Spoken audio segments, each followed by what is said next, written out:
The Sporland division of Parker Hannifin Corporation is sponsoring this podcast. Sporland is the leading manufacturer of HVAC and R components. Using quality materials and craftsmanship, Sporland maintains a commitment to innovation, manufacturing excellence, service, and support for its customers since 1934. The company is known for its catch-all filter dryers, thermostatic expansion valves, solenoid valves, pressure regulating valves, suction filters, electric valves, controllers, supermarket monitoring solutions, chemicals, smart service tools, Zoom Lock Max Press to Connect, and Zoom Lock Push to Connect refrigerant fittings. If folks want to learn more, what do they do? You can go to sporland.com. I guess that's Jim and John for Sporland signing off.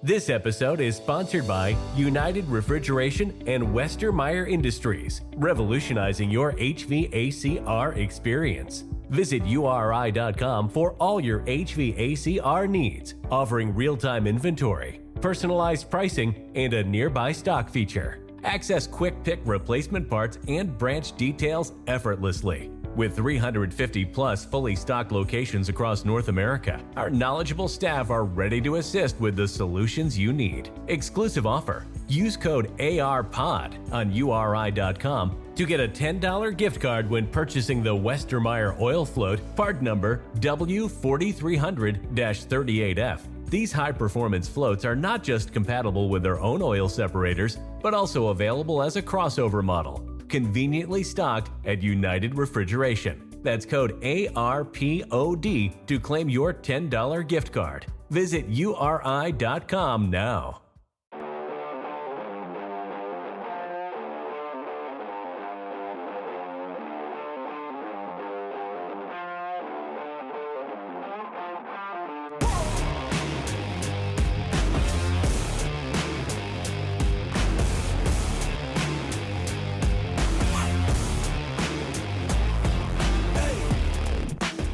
Good morning, or is it evening? No, it's afternoon. Good afternoon, everybody. Welcome to Advanced Refrigeration Podcast. You're those Brett Wetzel and Kevin Compass.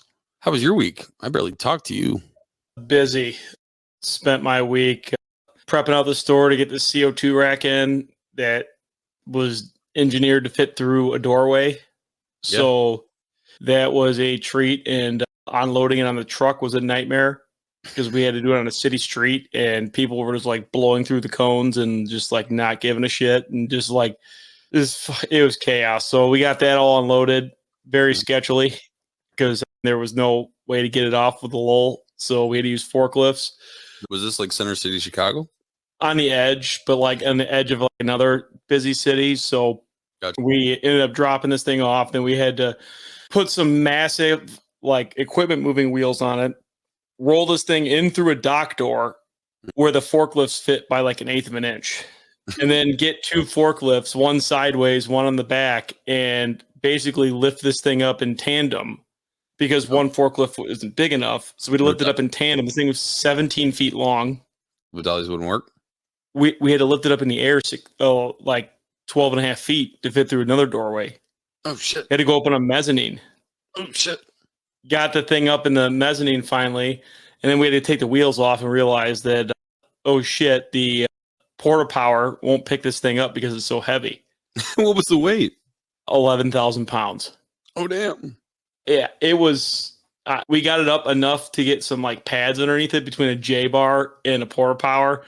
Like we had one guy like holding on the J bar, trying to. We literally had 5 guys on each J bar, just like trying to put as much weight on just a corner at a time, just to get these pads underneath it so we can get these wheels out. And then we started piping it. This is probably one of the most complicated CO2 racks that I've seen so far. It has every form of heat recovery on it. It has hot water heat recovery.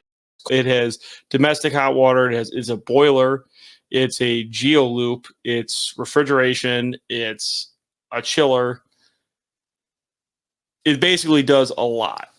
So there's been a lot of engineering going up and down like to pull this off, and it literally fit through the doorway with the rollers by like a 1/16 of an inch. Big box store or something? No. Okay. can't really talk about where it is. No, so that's fine. That's fine. Yeah. That's fine. That's what small. I was being ambiguous about it. I think I know which Yeah. one it is, but yeah, Yeah, that's fun. yeah. We spent that piping and then trying to get that all piped together and make it look good. And other than that, I've been dealing with a lot of icing issues and walk-ins. So every night when I get home, I spend like an hour or two dealing with this. So that's been my week. Did you figure out what was wrong with the icing? Yeah, we ended up having some controls issues where it looked like the fan delays were all done through the EMS, and it looked like the fan delays were working, except they weren't. If you looked at it, the way that the drip time was set up in these controllers, it would open the EEPR in stages. 5%. There was 3%, 5%, 7%. It added that time to the drip time, except for some reason in the controller, whenever the EEPR started moving, it started the fan delay timer. The way the fan delay worked is it either hit 20 degrees or 5 minutes. So unfortunately, as soon as the EEV started moving, it started the timer in the controller for the 5-minute time delay.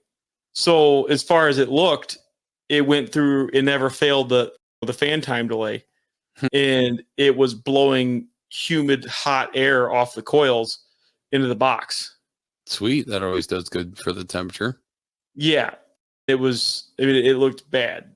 We've been messing with that. Did you just take out the timer and just go right off temperature? No, so you can't do that. You have to have in the controller. There's no way to do it without a auxiliary time backup. So what I ended up doing is I ended up having to make a ton of graphs to figure this out, to what it was doing. And then I figured out, okay, well, it starts when the EPR starts moving. So it's like, I know I have a 10-minute drip down, pressure down. So it's okay. I know that I got to add 10 minutes to whatever the time delay is. So instead of doing that, I make the time delay for the fans 15 minutes instead of 5. So that way it goes through that time delay and actually, comes on temperature and not time. The time should just be there for a backup. That was a royal nightmare to figure all that out. I spent hours just looking at graphs of coils, and so Doesn't sound fun at all. no, it wasn't. Sweet. What I do. Went to California this week. I went to the NASRC. That was really cool. I was talking with Rusty Walker probably about a week and a half ago or whatever, and before the event, and he's, do you want to co-teach something with me? I was like, absolutely. So we co-taught there. We co-taught 2 classes, and we packed the room. There was 95 people in that room, and it was just utterly crazy. That some people actually came back, like that were in the class the first day. They came back the second day. I don't know if they were thinking we were doing something different or whatever. It went amazing. It was funny because when I was talking to, I was doing a thing on case controllers. That's what I was predominantly talking about. I was doing the low side. He was doing the high side, and I was going through Brett's little triangle, and I was like, yeah, all the manufacturers typically have their airflow in the IOMs. I was like, except for this one manufacturer, and I called it out, and one of the guys from that manufacturer came down to me. He's like, Brett, you're absolutely right. We're going to start putting that in the manuals now. So that was pretty cool. The fact that they're going to start doing that now to help out. Because like you really can't diagnose it unless, because someone asked me, like, what do you do if you don't have it? Look at a case that's been working fine. Because usually in most of these supermarkets, they'll have like a duplicate, right, of those cases. So if one's not working right, you can usually just look at the other one and kind of scope it out and see if you got the same, feet per minute on that case that you do than the one that's not working. But yeah, that was pretty cool. I got some stuff done in Cali. Got home yesterday afternoon, probably around 4:00. So as soon as I got back, I took a nap. I was tossed because I kept waking up. But I usually get up 4:30 in the morning, but because of the whole California thing, I was getting up like 2:30, 3:00 in the morning, and I'm like, I was tossed because I'd stay up till 11:00 their time, which is like 1:00 my time. So like my week was just totally screwed up. I absolutely hate going to California for that very reason. Like that time change fucked me up so bad. Oh yeah. Like especially me, because I go to bed early and like I'm 90 years old because I wake up at 3 a.m. So like that time change screws me up so bad. Yeah. So that's why I like to stick to the Midwest and like through the middle of the country. I'll come out to Texas same time. It's easy. Like it's when you end up in like California and like everything out there, it's just, I feel like terrible. Gotcha. I saw some of your people out there. I don't know. I don't get to go to those things. So I know. Why not? That's so messed up. Because someone actually asked, it was like, well, how comes Kevin's not here? I was like, I don't know. I don't think they like letting him out. they don't pay me to go to those things. So and then we lost a guy on startup. So I can't really leave right now. So now it's even worse. So yeah, that's why I was piping all week. Didn't you say you were like last week? You were like, we're really slow. We're slower. We're not slow anymore. Like it's that point, the tipping point where it's like 90 POs. Everybody wants everything. So they starved us for the first quarter, and then like now it's go. So a lot of CO2 startups like this quarter. So I got my store that I've been dealing with for a year that I'm stoked to finally get it over with, and then we have another Sam's Club this week too. So cool. Yeah. Well, this week I actually have I'm going to be doing on a webinar for the new carrier stuff. So that's going to be pretty cool. And before I forget, Cody Lund, you're an idiot. There's a cat that works for you guys, and he was giving me crap all week. So I just want to say he's an ass. So what are we talking about? I don't know. We could just shoot the shit about some random stuff. You just did a bunch of CO2 stuff. Let's roll on with that. So one of the things I thought was really interesting. So one of the presenters out there was doing the stuff we talked about a couple weeks ago, and it's funny because I don't know, you look through a lot of programming and stuff, but I've been looking through some more and more of some of the customers' programming, and it seems like they took our advice and now they're starting to do TD control actually off the pressure rather than doing the temperature control. It's starting to come more and more, and I've proved that point. It works so much better having the pressure control, using the pressure as a variable. It works so much better. It's so much smoother. Nobody's ever going to give us credit for it. No, it's fine. I don't know what they're talking about. Screw it. Yeah, it does work a lot smoother. It's the next thing, which this zero zone rack that I have, I think is going to be sweet, is it has dual medium temp VFD compressors. So it has a big and a little. So really? It has a summer and a winter compressor lead. So we're switching the lead compressor at that point, so that way that we have the ultimate capacity control. Because let's be honest, you look at these CO2 racks, they look like they're in the wintertime. They all look terrible because the compressors are all sized for summer operation, and they're sized for like worst case scenario that we see for like a week. They all look horrible. Cut it. Spending the little bit of extra money to throw one more VFD and one more compressor that's smaller gives you the ultimate control with it. It's go ahead. So how are they switching it? How are they switching it then? Are they like? I haven't figured that out yet. We haven't got that far into it. A lot of experimenting in this job. I will admit.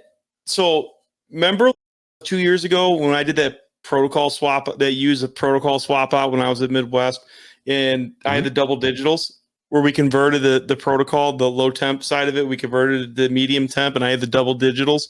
And that store, that rack runs so flawlessly. It'll run both digital compressors at the same time. And then it'll stop running. It'll pick the one that fits the load the best. In the summertime, you'll see the bigger medium temp digital running. In the wintertime, you'll see the low temp that was the old low temp digital that's now the medium temp.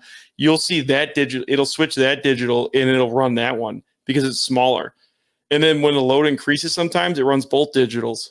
And that is one of the best running protocols I've ever seen. And it was a used clapped out protocol at one point.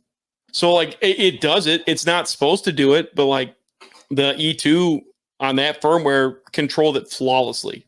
Really? I would assume it would do the same with VFD compressors. If you told it there was 2 VFD compressors, and the thing is, it doesn't give you the logging for the second signal. So you can't really log the second signal. I'm sure you could do the logging off of the VS on the actual output, but like the actual VS out of the suction group, it won't give you the logging ability. But you could do it on the actual output. Yeah. The only thing you could do is you could say the percentage, right? You could basically take the 0 to 10 signal and do like a conversion factor and say, okay, at 50% is X amount of horsepower or whatever. And just because it should be linear, right? So you should be able to actually clock it, right? I think that is the best option on these CO2 racks, is running a smaller compressor with a VFD and a mid to big size compressor with a VFD. Like anytime they put the lead as the biggest compressor on the rack, just horrible results. And the high side sustainability, you save more energy with these CO2 racks getting the high side stabilized than you do with anything else. Well, And that all goes into flash tank stability. That was actually something that two of the classes really hit this week. They were really harping on that, and I got to give credit to Copeland. That class they put on was amazing because they talked about that. They talked about, like, he was confirming where, like, oil issues sometimes aren't oil issues, right? Sometimes oil issues on CO2 racks are basically tuning out the flash tank and the HPV and the BGV, because if you're constantly cycling, right, and throwing mass quantities of pressure into that flash tank, then your HP or your BGV is going to open and shut, and that's going to go all over the place, and it could potentially go on the lower end, because usually there's a one flow check valve that only, if it goes all the way down to, let's just say 440 for a reason, and your suction pressure is at 420 because of just horrible tuning, then essentially you just have 20 pounds of pressure in there. And if it doesn't go up any higher again or whatever, it's only going to check that one way. So it's interesting. They actually talked about, because someone asked the question in the class, how comes we can't take a pressure regulator off of there and basically control the separator to just instead of doing an inlet pressure regulator to control the separator, the reservoir pressure, do a differential valve. It's constantly changing, just trying to maintain that differential. We've done it. Yeah, no, I get it. But what it comes down to, as far as new equipment, and you hear this no matter who you talk to, what manufacturer, like, we can make a badass rack, but we have to make a badass rack that's economical. And so they should start doing, okay, this is what the rack has to have, and then these are the options, kind of like a car, right? We can make the flash tank, but ultimately it comes down to the startup, whoever's doing the startup, to tune out that thing, right? But unfortunately, it doesn't. Not anymore. Do you know how many customers like are locked down? Like at that point, like these Walmart Sam startups, I can't do anything. Yeah, I could turn the rack on and turn the rack off. Like it's not my job to tune the rack. I can't do anything. Okay, so it depends on what job, right? So we're doing a lot of these liquid pump overfeeds in glycol. So because the controller itself that controls the skid is not being controlled by Big Brother right now, we do have full visibility to change stuff. Like, so I went there the other day and we had issues because they added more cases and it was having a hard time just pulling down. And they now have and we're going to get Ray on here to talk about them, but like typically they use this thing that looks like just a regular Apollo valve for the bypass at the end. But on this one, they didn't have it right off the bat, so they ended up putting like an STAD in there. So I had they told me what they had it set for, and it was pretty far open, and they were trying to maintain, I think, like a 2 GPM across it. So I took that little HY Tools thing, and I was like, man, that if you really want it set for what you're telling me, the 2 GPM or whatever, it's only supposed to be at like 0, right, or 0.2, whatever the setting was supposed to be, and it was open up to 2.7 or whatever, so it was letting too much GPM through, in turn not allowing enough flow in the heat exchanger, so it wasn't exchanging a crap ton of heat. Which, by the way, do you have the setting, do you have the paperwork for those automatic circuit setters that are in the cases? Because I went there and I don't know who actually makes them. What are they? They're called the Hayes makes them, HYES. There really isn't very much information on them besides the CV rating, and that's it. So they're bought with the flow anticipated for those, is what you're telling me? Correct. So like you buy, and then it has a certain range that it'll maintain, a feet ahead that it'll maintain on. You see them a lot now in big buildings too, because we were messing with one that was like a 4-inch one. Oh no shit! And there's nothing to it. There's 2 pressure ports to verify the flow, and that is it. Just spring in a diaphragm. That's it. Yeah. which I thought was so wild. I don't know how I feel about that though. We've had some failures on them. I've had a couple come apart and get stuck and stuff. They're pretty simple. There's not much to them. Like usually when they come apart, the manufacturer puts them together wrong. When they burn them in, they take the diaphragm out and usually they flip them and it ends up going down the pipe. But then you just hook up to the Schrader port with some nitrogen after it's broke apart and just blow it out the other way. This is the one you're talking about, yeah? Yep. Okay. Yeah. Some of them are brass or like red brass and they're longer, but that's it. Yeah, I was trying to get something on it and I couldn't find any of the information on it, but they've ended up already putting product in the case and I'm looking around. It was in a case that's really not fun to take apart.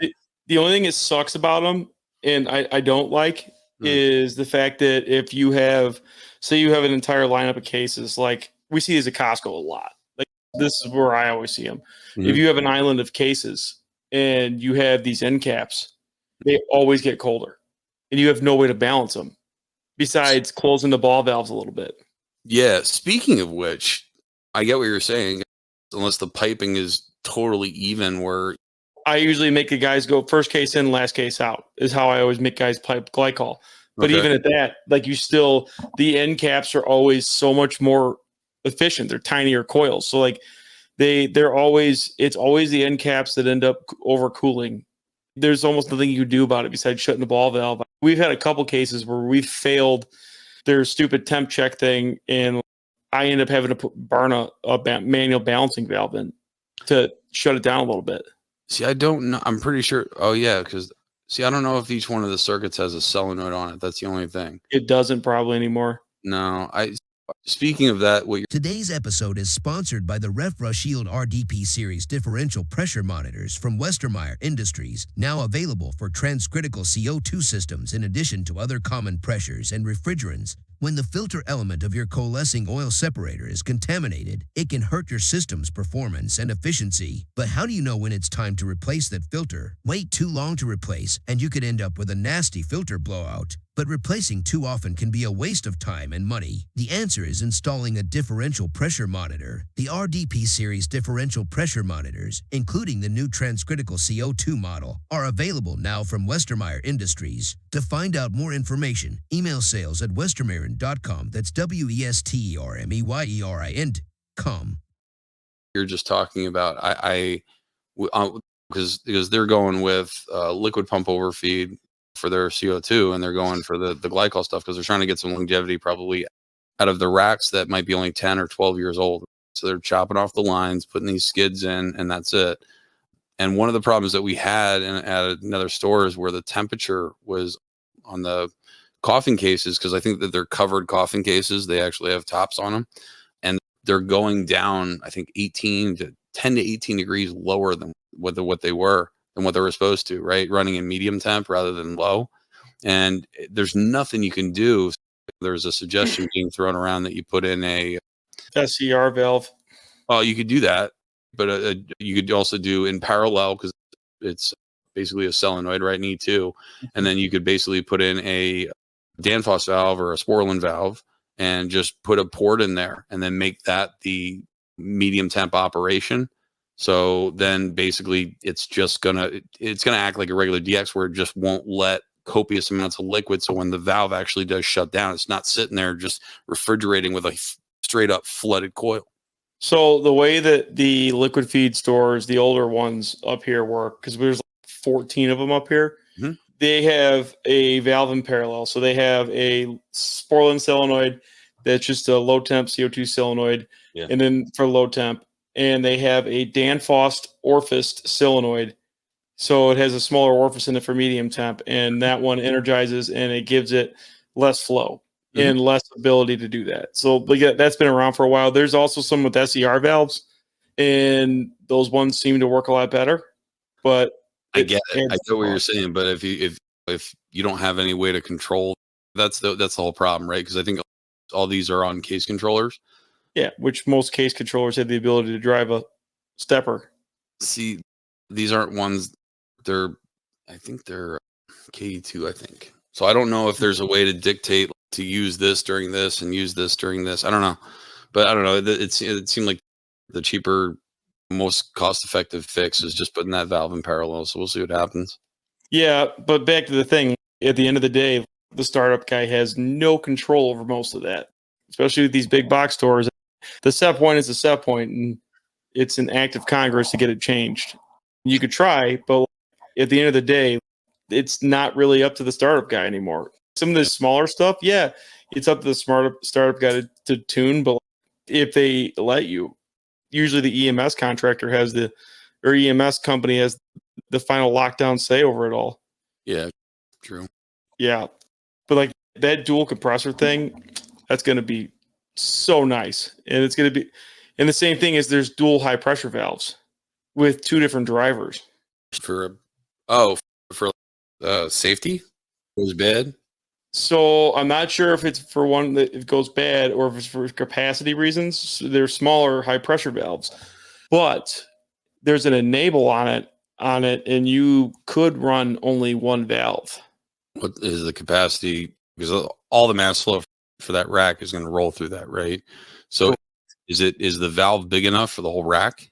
So both valves are big enough for the whole rack. It's 50-50. Okay. But at the end of the day, like running both valves, so you got to remember at certain points that high pressure valve's oversized and it hunts. If you could reduce it by knocking one whole high pressure valve out in the wintertime, again, it adds the cost, but what's the cost over the next 10 years of this thing running inefficiently? It's not one more $500 valve. Yeah. And how many times is going to prevent breakdowns, right? That's that everyone in corporate America, they're always looking at KPIs, right? Okay, we got to prove there's actual ROI on this, right? One thing is saving refrigerant, right? From having pop-offs, right? That's one thing that you could measure, that they can quantify and figure out how much money you're going to save, right? The other thing would be trying to figure out oil failures because of untuned equipment, right? Should I put in another 10 grand to have this thing properly tuned out in such a fashion that it doesn't cause those issues, right? Because we all know you could have how many damn service calls on something for an oil failure, and everyone's all they get blinders on. Right? They're like, oh, it's the oil. The problem with the oil. And they're seeing what it is when they get there the next day. And usually when they get there, or when they do get there, the load is exacerbated real high. So when they reset that compressor, then it kicks back in. And now you have a high, heavy load for maybe 2-3 hours while you're in there diagnosing. You're not seeing it when it's actually failing, when it's going all over the place, going high and low. Correct. The first thing I do when I look at oil failures on a rack is, first, I look at the suction temp. And second, I'm looking at the flash tank. If I don't see low suction temps, I'm going right to the flash tank, because generally that's the cause of most of it, is seeing on the flash tank, is seeing those dips and issues. I can't harp on it enough, like how much more money you save by getting the fans under control and the flash tank under control. It's insane. Go ahead. I'm sorry. No, I was going to say is, so Will Anaya called me when he heard one of our podcasts, and we were talking about it. We were talking about like the 2 valves interfering with each other, because they have that. I always screw up and now is it LCMM? Yeah. Load control, motor management, or something like that. We were talking about that when we were doing that podcast, and he called me up with some questions. He's like, are the fans not going down? I said, they are. But then they're going back up and then going back down and going back down. So do they never sit at that 11% to start staging off those fans? And now you have this, just because it's now 40 degrees outside and you're kicking all those fans on based on the demand for when they're doing TD control off of the temperature rather than the actual pressure transducer. The other problem is you have 2 PID loops fighting each other. 100%. You have the PID loop and the GMM controller fighting the PID loop on what's feeding the 0 to 10 to it. And the 0 to 10 is never stable. Even on a DX rack, it does the LLCM mode would work if you had like a super stable signal to it. If it was like on a water loop and it was controlling off of that and it was stable, yeah, it would probably work great. But we're never ever going to feed it a stable number. Even on the DX racks, we can't get it to work because we're not ever hitting that stable percentage. I wonder if they could make it adjustable, because and quite honestly, like I understand that's probably the minimum percentage. So you could turn the Hysterius up and make it more. Hold on, what did you call it? Hysterius. Whatever. I've heard 90 people say it differently. That's Hysterius. You're a dick. I know.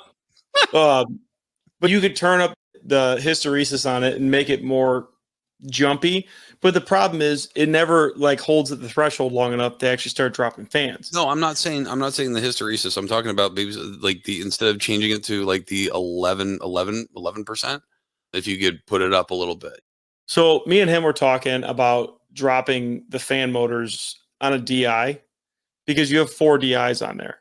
So True. You could drop them off in pairs. So that would give you the ability. So some of the Costco gas coolers are like 8 and 12 fans. So you'd have to get fancy with that. Like I would think one DI would kill 4 fans. One DI would kill the next row. So doing it through their GMM controller or doing it through the external energy management? Using the external energy management to close the contacts in the DIs, you could shut down the fan motors individually because you have individual control from Modbus on each motor. So they have the ability to individually control each motor. They're not DC signals. They're off a Modbus. So they have the ability to control each motor individually. Mm-hmm. So with that DI, if the program is written right, like they could drop off those motors. And here's the problem. Like those gas coolers are massive. And those motors come on a little bit, done. It's already in the ditch. Well, the amount of air moving through there. But if you were to, and especially in the wintertime, if you only had to tune out 2 fans instead of 8 fans, it'd be cake to get these racks to run. I meant to tell you, I actually, I wish I took a picture of it. When I was up there, one of the other things that one of the presenters was doing, they showed us an actual CO2 gas cooler that had split, and it wasn't just split like half. It was, I think 50%, I think, or I don't remember if it was 25 or 50%, but basically it had 3 different stages of split, and it was doing the same way that we do the heat reclaim, like not actually pumping it out, because that's what I asked. I was like, "Are you guys pumping out everything out?" And he's like, "No, it's comparable to what they were doing with the heat reclaim, where they have the check valve on the outlet and they just let the CO2 in there. You basically just stop it either with a 3-way valve or something, just to isolate it. So when you do bring on that, it doesn't go all the way in the toilet. And that's what it's really going to come down to. We have way too many temperature bands in the US to say, oh, this will work here, but it won't work here. Just like Aldi, for example, they run the same rack from Chicago to Denton, Texas. They run the same rack. 100%. They can't have the same conditions. So it's like either you set it up to split it and run it with a ball valve and save the issues. The money it would save would pay for the ball valves in an instant. Costco's starting to move that way. Like they're starting to split all the CO2 racks because they see the benefit in it. So are some of these other customers. Like I'm pretty sure the next round of Target's coming out has split condensers. Or gas coolers. I'm not sold on the 50-25 because the only thing I'm worried about is like the Hussmann microchannels when they start, staging down banks and you end up like the last bank, you end up with a giant pressure drop. So the only thing I'd be worried about is banging the compressor on and you're down to 1 bank of a condenser and it has 3 stages of split. And then now we got this massive discharge to drop like pressure drop. So that'd be the only thing I'd be worried about. I get what you're saying, but if it was sized right where you would say at X temperature, we know the condenser is going to be X capacity. Same thing, and figure out, like up in Pennsylvania, I've seen some stores that had 4 different splits. You know what I mean? So like one would happen at 60 degrees. It was like the whole coil was split like 4 or 5 times. We have some up here like that. Yeah, it works, and it works great. 100%, and it reduces refrigerant charges needed. That's one thing I would like to see a pump out integrated because I would be afraid that we'd be logging some gas up there, and I think it'd be easily doable with a high pressure solenoid or a high pressure solenoid or an SER valve. I don't like the solenoid. I don't like the solenoid idea only because then if you were to kick that thing back on. That's a big boom. Unless you pump it down to like maybe the flash tank, like we discussed, right? If we do a pump out and just pump it out to the flash tank, then that liquid would go down to X pressure, and then you'd just have to make sure you have a check valve that it's not going to do its thing. It's not going to send that back up. I would think pump it down to the flash tank, but I don't know, a stainless TIG welded condenser, I'm not really worried about blasting it and blowing it apart, especially if you use a stepper valve or an automated ball valve on. I really don't want to see an automated ball valve, but a stepper valve or something. There's nothing wrong with it. It has its place. It just, they have a higher failure rate. But it wouldn't be used a whole bunch. Yeah. I mean, you got to remember, it's going to open slowly. So it's not going to blast the coil it's not going to be like, boom, 1,000 pounds. No, it's going to open it. It's 90 seconds for some of those to open those high pressure ball valves. Mm-hmm. You have plenty of time to slowly, not just shove it all in there. I was actually surprised because usually when you say something like that, you're like, you won't just send it to Jesus. No, it'll be okay, I would think, but that has to come if they want the CO2 racks to function. Because I don't know how many times I've been on a CO2 rack and I'm looking at it, it's just fans on, fans off, fans on, fans off, fans on, fans off, all winter long. And it's holy cow. And the amount of KW that wastes, and then it affects the high side and the medium temp compressors. And then you're really just sucking down energy. And that's where it ends up losing over in 448 rack. Then it makes the 448 rack just kills it all winter and summer long. 100%. It doesn't, with how much cycling the VFD then does, right? Because you're basically just, if you have something that's not tuned properly, as soon as it hits that threshold where you have Uber's amount of capacity coming from that thing, it destroys any efficiency that you were getting. And not only that, but it ends up causing oil failures because you're not consistently having the same flash tank pressure. Plus, listen, a lot of these racks that have been here in the States that are in the areas that they're either oversized or undersized. I'm wondering like what that's going to do if we don't get this fixed now, what it's going to do to the longevity of the HPV and the BGV, because these things are constantly cycling. So if you have this thing going up and down, it's just like any other valve. It's going to wear every itself flash gas bypass valve that I've seen fail has been on a rack that has had absolutely terrible flash tank control. Like I have 3 CCM 20 valves in my van right now that burned out, and all 3 of them have winding failures. And if you look at them, the gears are just chewed to shit because they were overdriven. And these actually ended up killing the 326As too. Because it shorted out. So if the valve shorts out, those CCM T20s or any of the CCMT valves, if it shorts out, it'll take out the controller. And this was a screwed up scenario. So like this was back during COVID, and it was when it was hard to get those. I had 2 of them at my house. The guy came, drove 3 hours to get it, put it in. It ran 3 hours and shorted out again. So this time I drove down there. I put it in. It ran for 4 hours this time, and I watched it happen this time.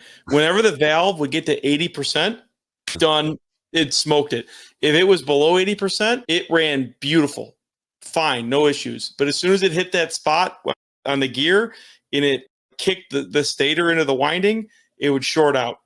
That's one thing to be careful on. Now, if I have a shorted 326, it's getting a new, and it's got a CCM valve on it, it's getting a new one.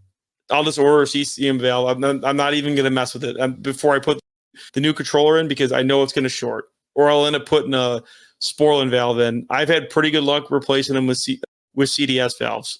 Damn. A CCM 20 and a CDS 7 are pretty close in size. And CDS valve is plenty rated for the pressure. So that's one thing to keep in mind. But yeah, like I've had stuff like that. I haven't had an iPro fail yet. But no, we did have one. It just wouldn't do anything. Oh, where it shorts out, where the valve shorts out and then takes it out? I don't think anything shorted out just wouldn't do anything. Like it was getting a call to run, and it just wouldn't do anything. But that's the only one I've seen fail. But other than that, it's usually a sensor or something. I wonder if you can get the iPro to control the split too. I feel like that whatever's controlling the high pressure valve should also have control of the split I don't know. because it's standalone. Yeah, you can do the heat reclaim. You could do the heat reclaim. It should also, I think it should have control over the whole high side. That's why I like microthermal. I like that microthermals, like if when you set up the condenser controller, it's controlling the high pressure valve, it's controlling the flash gas bypass, it's controlling the receiver pressure, it's controlling the fans, it's controlling your split if you have it, it's controlling anything with the high side. So it's all in one controller. So if there's a comm loss or something happens, that rack, the whole high side just keeps on rolling. I mean, with everything being pushed to that, with everything trying to be standalone or BACnet or Modbus, seems like that's the way it should go. Where they have just an independent controller controlling the. Unfortunately, if you do that, then I guess you would, if you would have it controlled independently, just being controlled by the BMS, you can do it's more versatile, right? Typically, otherwise, it would take 10 different firmware revisions in order to get it to do what you want it to do. It should be all open. You should be able to grab it, and I'm 50-50 with that, because like when you start mixing control systems, that's when everything turns to shit. Yeah, but you could do. It doesn't have to be overcomplicated, right? You could basically do because here's the problem: if you have that controller control that means you're going to have more outputs. Therein lies the problem. If you're limited then to how many outputs that you could have, right? I think you have 2 analog outputs on the iPro as well as the 2 if you have the. But they're all expandable. Same thing with microthermal. You could expand everything on there. I think Danfoss, the pack controller is. But here's my thing with that. Anytime you want to make a change, you got to shut it down. I noticed that. That's a problem. We were messing with Big Red and out in California, and we would make a change, and like all I did was change the I think the flash tank pressure, because I was just seeing what would happen with the net refrigeration effect or whatever. We were doing that in class, and I was like, what happened? He's like, oh yeah, it shuts down. I'm like, oh shit, I didn't even realize. How are you supposed to tune anything like that? Like, it's every single adjustment, it's going to shut down on you. You better be 100% on the adjustment. You're going to, I don't know. Yeah, that's a problem. Like, I don't like the whole, I don't want to ever shut down the CO2 rack if I don't have to. Oh, I get you. I get it. That one is a doozy right there, because a lot of the Aldis are switching to Danfoss. Oh yeah, they are. Yeah, they are. I have a question for you, because someone asked me this, and I'm tossed about this, because they were like, will a low refrigerant level on a CO2 rack cause a high pressure failure? And I want to say yes. I want to say yes for 2 reasons. One, because you don't have enough liquid in there, so the capacity of your compressors isn't going to be there, right? They're going to basically just be wide open because there's so much flash gas in there. And also it would cause the HPV to shut down more, trying to achieve a subcooling number. So 2 things. Depends. It depends on what is controlling it, because if it's microthermal and you have microthermal case controllers and they've been tuned with a base value, no. Because all those valves will only open so far. So they will only open. So say your base value is 15% and you have like a 1.5 multiplier, it's only going to open to like 25, 30%. It won't open any farther. Well, you can put a max opening percentage on all these other controllers. Correct. You could, but most of the time they don't. But so now it depends if that's set up. If that's set up, you won't see it as bad. You would have to be very severely low on gas. And at that point, it's going to start elevating. It's not going to it should never trip on high pressure. It's going to be elevated pressure because it's trying to elevate it to maintain that subcooling. But it's going to hit a point where it's going to open it back up and allow that gas to enter the flash tank. So it shouldn't. It could yeah, but it shouldn't. That's the only thing I was thinking of. If it was running at X percentage and then you end up losing gas where it ends up closing down the valve in order to achieve that subcooling, because there isn't enough CO2 in the system. And because whatever the output is going to go to that flash tank and then basically end up loading up more of the medium temp compressors than what it typically would. At that point, I think you'd be so low that like you would struggle to even pack the gas cooler. Fair enough. It would really depend on how much gas it still had in it. I had a good one the other day. Remember when we were talking about, me, you, and James were talking about the torque limit failures on those.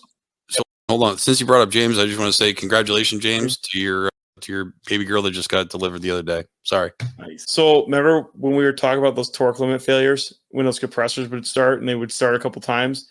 Yeah. So we found out another site. Guy was out there and they kept randomly started going off of torque limit failures as soon as summer hit.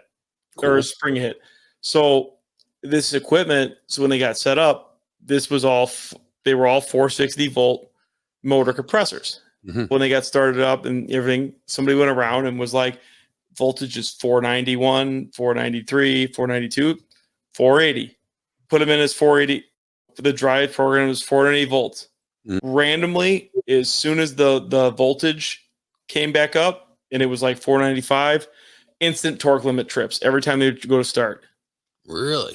Every single time, randomly. Sometimes it'd be fine. In the mornings, it'd be fine. As soon as the afternoon hit and the utility kicked the voltage up a little bit, torque limit trips.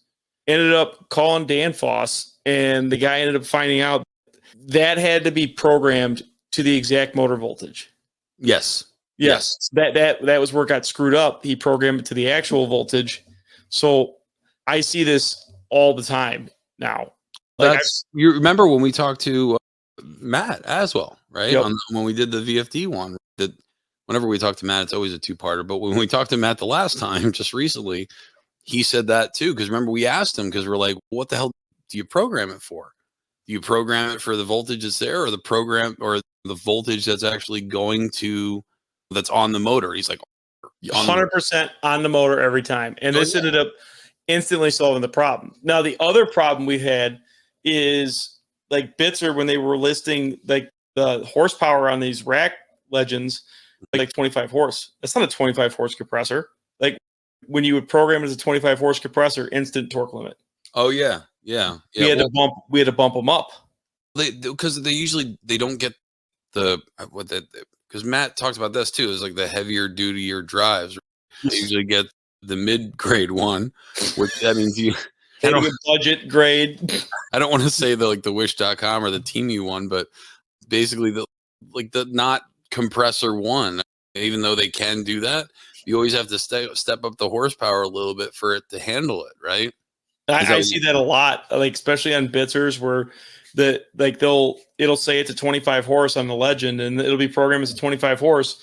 As soon as it gets hot and it tries to start, and it's starting against 1,300 pounds, torque limit, instant torque limit trips.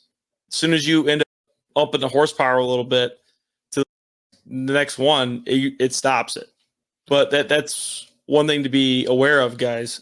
No, James and I had to do that in Arizona. Yeah, because that was one of the biggest problems. They had it programmed as what it says on there, and not really what it was. That's that manufacturer. where the sheet is like completely wrong. Another thing we need to get into is, this has been asked, like some more CO2 engineering, because if you look at some of these stores, like I was looking at a store and it's the exact same store over and over again.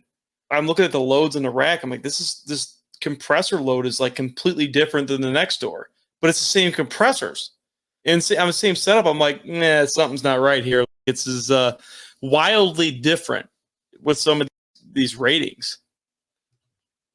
I was just thinking about, that's a way you could make more money. You could engineer stuff and sell it to the customer. That's something you could do. Yeah. Everybody can just be an engineer. Yeah, everybody. It's just easy. You just have to take a expensive class. That's all. Some engineers are good. Some engineers are not. I got something to tell you afterwards about somebody that we know, but damn it, I'm mad about it. Let's wrap it up. All right. We'll see you guys next time. It's been fun. Later, guys.